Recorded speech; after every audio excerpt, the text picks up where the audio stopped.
एक समय की बात है, एक लड़का जो बेहद ही गरीब परिवार से था। उसका परिवार मेहनत मजदूरी करके बड़ी मुश्किल से 2 वक्त का खाना जुटा पाता था। एक दिन वह लड़का एक कंपनी में चपड़ासी की नौकरी पाने के लिए इंटरव्यू देने गया। इंटरव्यू में जब बॉस ने उससे पूछा तुम्हारा ईमेल आईडी क्या है, तो लड़के ने बड़ी मासूमियत से जवाब दिया कि उसका कोई भी ईमेल आईडी नहीं है। तो ये बात सुनकर बॉस ने उसे बड़ी घृणा भरी निगाहों से देखा और कहा कि आज दुनिया इतनी आगे निकल गई है और एक तुम हो कि तुम्हारे पास ईमेल आईडी तक नहीं है।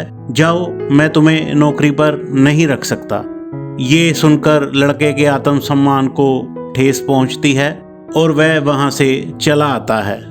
उसकी जेब में उस समय कुछ पैसे होते हैं, तो वो उन पैसों से कुछ सेब खरीद कर उन सेबों को घर घर जाकर बेचना शुरू कर देता है और कुछ पैसे कमा लेता है। अब वह हर सुबह सेब खरीदता है और उन्हें घर घर जाकर बेचना शुरू कर देता है।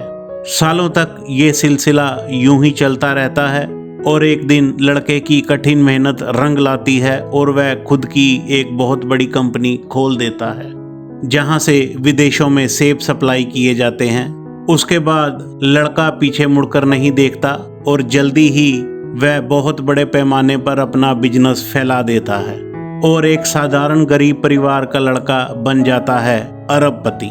उसकी कामयाबी की कहानी अखबारों और टीवी में दिखाने के लिए कुछ मीडिया वाले उस लड़के का इंटरव्यू लेने उसके पास आते हैं और इंटरव्यू के दौरान अचानक कोई पत्रकार भाई उससे पूछ लेता है, सर आपकी ईमेल आईडी क्या है? तो लड़का हंस के कहता है, मेरे पास ईमेल आईडी नहीं है।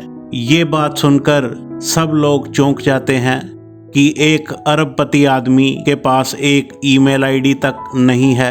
तो लड़का हंसकर जवाब देता है, मेरे पास ईमेल आईडी नहीं है, इसीलिए मैं अरबपति हूँ।